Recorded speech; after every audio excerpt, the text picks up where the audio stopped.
Is there sound here? Okay. Be quiet, please. Good morning and welcome to the Norwegian Nobel Institute and the announcement of this year's Nobel Peace Prize. I am Olav Njølstad, the Secretary of the Norwegian Nobel Committee, and I will assist the committee chair, Mrs. Reiss-Andersen, during this press conference. And here are some practical information for you. The chair of the committee, Mrs. Reiss-Andersen, will enter the room through the door back in my back and make the announcement at 11 o'clock sharp. The announcement will be made in English. Printed versions of the text in Norwegian and English will be handed out and also be made available on our website as she speaks. The announcement will be followed by a 15-minute press conference. Please note that all questions shall be posed in English, and you will have only one question each. Please give me a sign if you want to pose a question, and I will make sure a microphone will be handed over to you. Please remember to introduce yourself by name and affiliation. After the press conference, those wishing to sit down and work on their computers are welcome to do so in the library downstairs. Thank you, and see you in a minute.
Ja, når er det cirka jeg skal på? Jeg vet ikke.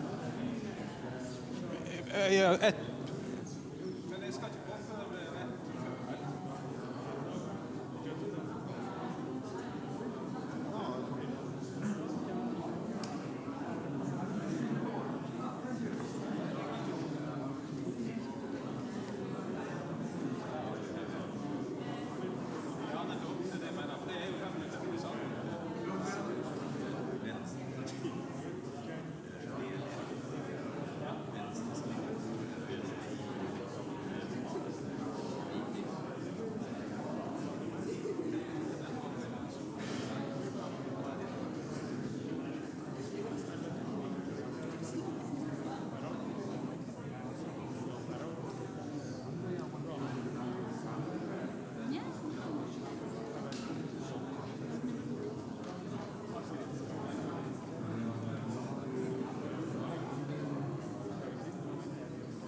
The Norwegian Nobel Committee has decided to award the Nobel Peace Prize for 2019 to Ethiopian Prime Minister Abiy Ahmed Ali for his efforts to achieve peace and international cooperation, and in particular for his decisive initiative to resolve the border conflict with neighboring Eritrea. The prize is also meant to recognize the stakeholders working for peace and reconciliation in Ethiopia and in the East and Northeast African regions. When Abiy Ahmed became Prime Minister in April 2018, he made it clear that he wished to resume peace talks with Eritrea. In close cooperation with Isaias Afwerki, the president of Eritrea, Abiy Ahmed quickly worked out the principles for a peace agreement to end the long no peace, no war stalemate between the two countries. These principles are set out in the declarations that Prime Minister Abiy and President Afwerki signed in Asmara and Jeddah in July and September. An important premise for the breakthrough was Abiy Ahmed's unconditional willingness to accept the arbitration ruling of an international boundary commission in 2002. Now, peace does not arise from the actions of one party alone. When Prime Minister Abiy reached out his hand, President Afwerki grasped it and helped to formalize the peace process between the two countries. The Norwegian Nobel Committee hopes the peace agreement will help to bring about positive change for the entire populations of Ethiopia and Eritrea. In Ethiopia, even if much work remains, Abiy Ahmed has initiated important reforms that give many citizens hope for a better life and a brighter future. He spent his first 100 days as Prime Minister lifting the country's state of emergency, granting amnesty to thousands of political prisoners, discontinuing media censorship, legalizing outlaw opposition groups, dismissing military and civilian leaders who were suspected of corruption, and significantly increasing the influence of women in Ethiopian political and community life. He has also pledged to strengthen democracy by holding free and fair elections. In the wake of the peace process with Eritrea, Prime Minister Abiy has engaged in other peace and reconciliation processes in East and Northeast Africa. In September 2018, he and his government contributed actively to the normalization of diplomatic relations between Eritrea and Djibouti after many years of political hostility. Additionally, Abiy Ahmed has sought to mediate between Kenya and Somalia in their protracted conflict over rights to a disputed marine area. There is now hope for a resolution to this conflict. And in Sudan, the military regime and the opposition have returned to the negotiating table. And on 17th of August, they released a joint draft of a new constitution intended to secure a peaceful transition to civil rule in the country. Prime Minister Abiy played a key role in the process that led to the agreement. Ethiopia is a country of many different languages and peoples. Lately, old ethnic rivalries have flared up. According to international observers, up to 3 million Ethiopians may be internally displaced. This is in addition to the million or so refugees and asylum seekers from neighboring countries. As Prime Minister, Abiy Ahmed has sought to promote reconciliation, solidarity, and social justice. However, many challenges remain unresolved. Ethnic strife continues to escalate, and we have seen troubling examples of this in recent weeks and months. No doubt, some people will think this year's prize is being awarded too early. The Norwegian Nobel Committee believes it is now that Abiy Ahmed's efforts deserve recognition and need encouragement. The Norwegian Nobel Committee hopes that the Nobel Prize will strengthen Prime Minister Abiy in his important work for peace and reconciliation. Ethiopia is Africa's second most populous country and East Africa's largest economy. A peaceful, stable and successful Ethiopia will have many positive side effects and will help to strengthen fraternity among nations and peoples in this region. With the provisions of Alfred Nobel's will firmly in mind, the Norwegian Nobel Committee sees Abiy Ahmed as the person who, in the preceding year, has done the most to deserve the Nobel Peace Prize for 2019. Thank you very much for your attention. Madam Chair, the Prime Minister of Ethiopia has yet to institute democratic reform in his country. What do you expect from him when it comes to elections and so on forward? Well, as you already have heard, we have recognized his intention of carrying through with democratic elections next year. And I do not quite agree in the premise in your question, because there is definitely a lot achieved already in reforming Ethiopia to a democracy, but there's also a long way to go. And Rome was not made in a day, and neither will peace and democratic development be achieved in a short period of time. Would you say that this year's prize is most of all an encouragement to a further peace process at the African Horn, or is it just as much an award for the leader himself?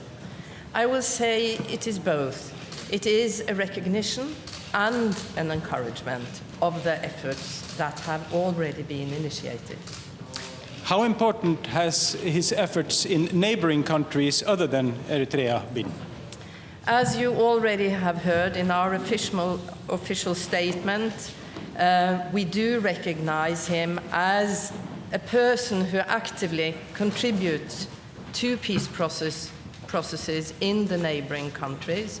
And we do hope, we recognize the work he has already done, and we do hope that this role will be developed and continued. I would think there is not such a thing like an obvious candidate, but would you say that this year's candidate was easy to agree on? The work of the Nobel Committee is never easy. Short answer. Bibiana Piene from Norwegian News Agency. Would you say, you have been stressing that this prize is very in line with the Nobel Testament. How important has it been for the committee to find and award a prize to a candidate that is very much in line with the Testament? Has this become more important? I would say that the work of the committee has always stressed very much to be in line with Alfred Nobel's will. There has perhaps during the last 15 years been a shift of making this clearer in the reasons for the prize. This prize is, as other prizes, in accordance with the will of Alfred Nobel. Christopher Rosenberg from Aftenposten. There's always the risk of having Peace Prize winners who disappoint, especially when they're in the middle of a process. Has this been a factor for the committee in deciding this year's award winner? We are, of course, aware of the risk, and we do in our work try to balance that what has been achieved, and of course we do hope that the Peace Prize might be further encouragement to increase efforts. Alistair Dyer from Climate Home News. Greta Thunberg was the bookmaker's overwhelming favourite. What do you have to say to her supporters who are disappointed today? There's been controversy in the past about prizes for the environment, to the IPCC, to Al Gore and to Wangari Maathai. Is this an issue that you think the committee will return to in coming years? Well, on the day when we announced the prize, we never comment who didn't get the prize and who could have had the prize or who the bookmakers speculated in. So I have no comment to that.